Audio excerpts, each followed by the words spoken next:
3월 19일 KMA 뉴스브리핑 시작하겠습니다. 제41대 대한의사협회장 선거 개표가 바로 오늘 실시됩니다. 의협중앙선거관리위원회는 오늘 오후 7시 의협용산임시회관에서 전자투표와 우편투표 결과를 공개합니다.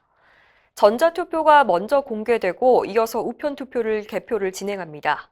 개표 결과 과반 득표를 얻은 후보가 나오면 당선이 바로 확정되고 그렇지 않으면 다득표 1, 2위 후보를 대상으로 일주일 뒤에 결선 투표를 하게 됩니다. 이번 선거에는 총 6명의 후보가 등록해서 약 한 달 동안 열띤 선거운동을 벌였는데요. 어제까지 전자투표 참여율이 44.5%로 직전 선거보다 약 6%포인트 높은 걸로 나타났습니다. 저희 KMATV는 오늘 오후 7시부터 개표 현장의 모습을 생방송으로 전해드릴 예정입니다. 아스트라제네카 백신의 혈전 생성 논란과 관련해서 유럽의약품청은 연관성을 찾기 힘들다고 결론 내렸습니다.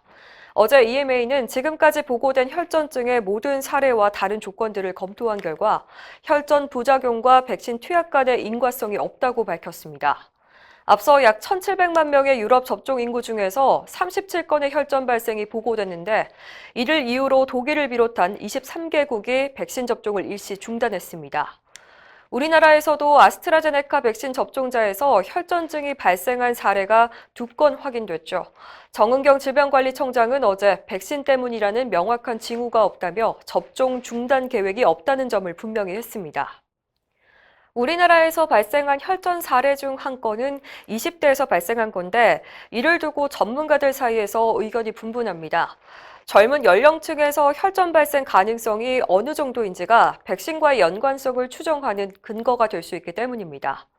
김호란 국립암센터 교수는 20대도 비만과 가족력 등 혈전 위험 요인이 있어서 누구나 발생할 수 있다며 예방접종군과 비접종군 간의 혈전 발생과 사망률에는 차이가 없다고 설명했습니다.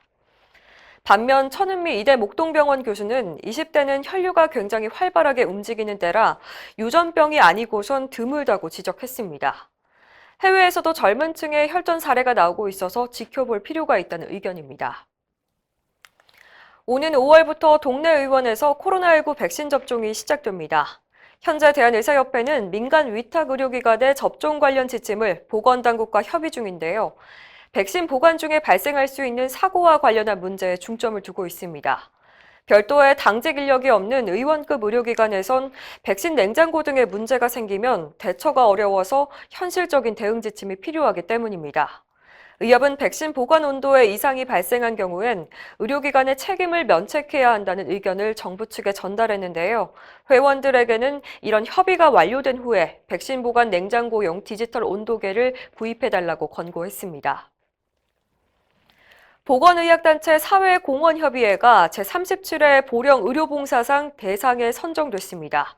대한의사협회를 비롯한 14개 보건의료단체와 보건복지부로 구성된 사회공헌협의회는 지난 15년간 국내외 장애인과 노약자, 노숙자 등 취약계층을 위한 의료봉사에 힘써왔습니다.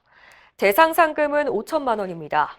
대상과 함께 수여된 본상은 박철성 로즈클럽 인터내셔널 사무총장과 김경준 서상초탁의 협의회장, 그리고 사단법인 굿뉴스월드에 돌아갔습니다.